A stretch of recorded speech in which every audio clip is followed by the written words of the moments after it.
Today guys, we're going to be talking about some stuff for future updates in Grand RP. And I apologize if I do sound a little bit weird. I did get COVID last week, and I'm trying not to talk, but I did have to make a video. So I'm going to try to get through this quickly, but I hope you guys go on to enjoy. And if you haven't already joined the server before and want to, be sure to click the link down below in the description, click on Start Playing, select which server you want to play on, register an account, and download the launcher, and you should be good to go from there. Anyways, let's jump into this. So you guys know whenever updates come out, there's usually an event that goes along with it. This time, it's the school event, and you can get stars and redeem them for prizes. The prizes that I really like, or the ones that I only like, are the cars and the pets.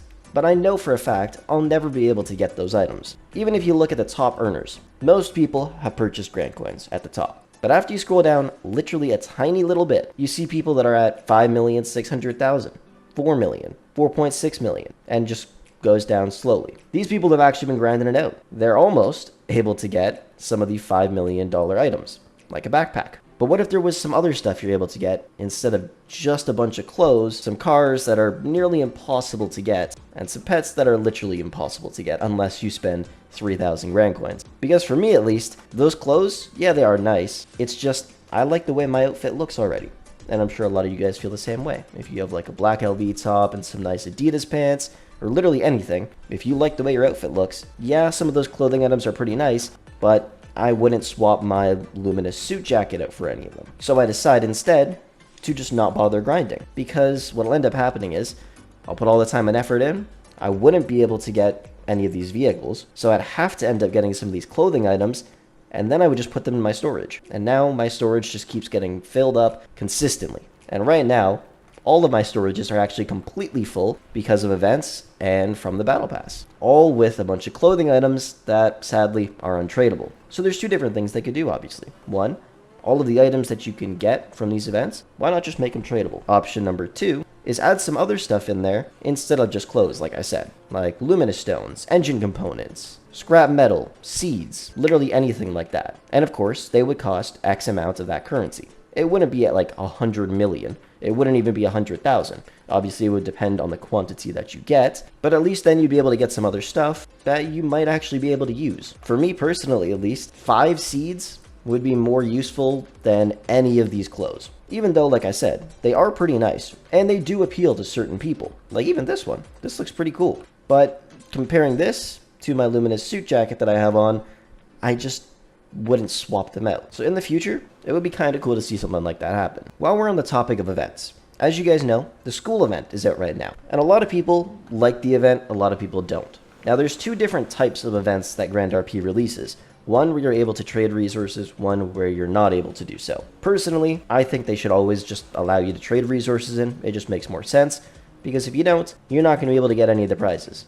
People have been grinding their asses off this entire time, and they've only managed to get up to about 5 million total stars without spending any Grand Coins. Now, if you were able to trade in resources, people would have millions and millions of stars and be able to get the prizes they want. Here's a little way around that, I guess. And it allows you to do other stuff, because, you know, the tasks that you gotta do, I mean, yeah, they're kind of cool, but specifically for this event at least, you can only do them one time per day. And for other events, like Halloween events, when you have to go find the big pumpkin, or you got to go take part in like the Grinch versus Santa Claus events at the Christmas update. Those are fun. You don't get that much candy from them. They only happen once in a while. And the ones, like I said about the big pumpkin, it's really hard to get that for yourself because everybody in the city's fighting for it. So what if you were able to earn that currency by doing stuff in the city as you normally would? For example, let's say the event starts right now. You head up to the farm. You start watering some crops. Every crop that you water, you get 10 stars, or 10 candy. Or let's say you're an electrician today. Every fuse box you repair,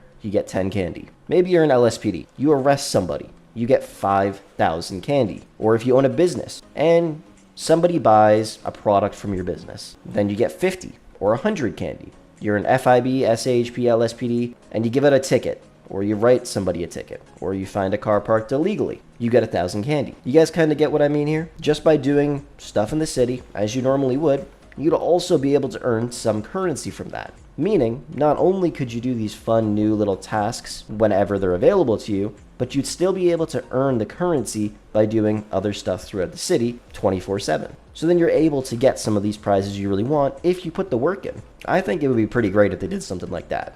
Because like I said, For the current event that's going on, once you complete all of those tasks, which can literally take like 5 minutes, you're done. And you can't earn any more stars until the server restarts. So if they did something like this, I feel like it'd be pretty awesome.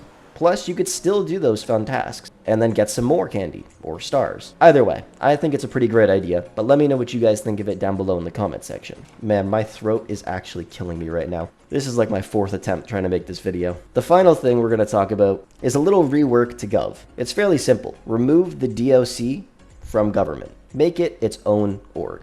And then also make it a little bit better. Now, I played on a few other RP servers before, some on 5M and some on Rage MP. I went to the prisons there, and they were pretty damn cool. Not only did they look a little bit cooler, but they also had things that you could do in prison to reduce your time. I mean, we have that as well, where you have to move boxes around. But the issue with that is, half the time, you're never allowed to actually do it. Because, 1, there's nobody there. Or 2, they just won't let you do it. And even if they do, it doesn't reduce that much time. Unless you had like an hour and a half, then it's worth it. But if you only have 15 minutes, it's really not. Because I think it only drops it down by a couple seconds every single box you drop off. But on other servers that I've seen, they've had individual cell blocks. And within each cell block, there was a guy standing there that you could talk to. And you could do some chores to reduce your time. You could also start your own prison gang. And there was also just a lot more within the prison itself. The cafeteria, you're able to go to that. They would have guards walking around. And I didn't get to explore the full thing, but there could also be some hidden things here and there. Just like there was in the DOC in Grand RP back in the day. You guys know if you wanted to steal cars, you had to go and speak to somebody inside DOC and give them some cigarettes or something like that. But then they removed that. Either way, the DOC is boring as hell. But that's because there's really nothing to do.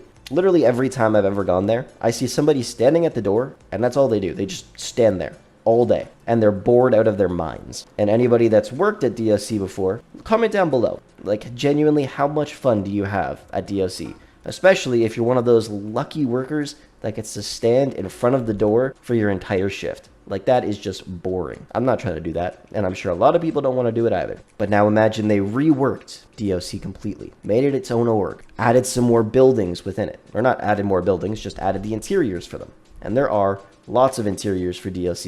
You can even just search them up on YouTube. I might even try to find one and install it in GTA Story Mode and show it to you guys. But they could definitely make it look a lot cooler. Make it an enjoyable job. So let me know what you guys think of it down below in the comment section. But anyways, that is going to wrap things up for today. Thank you so much for watching, and I will catch you guys in the next one.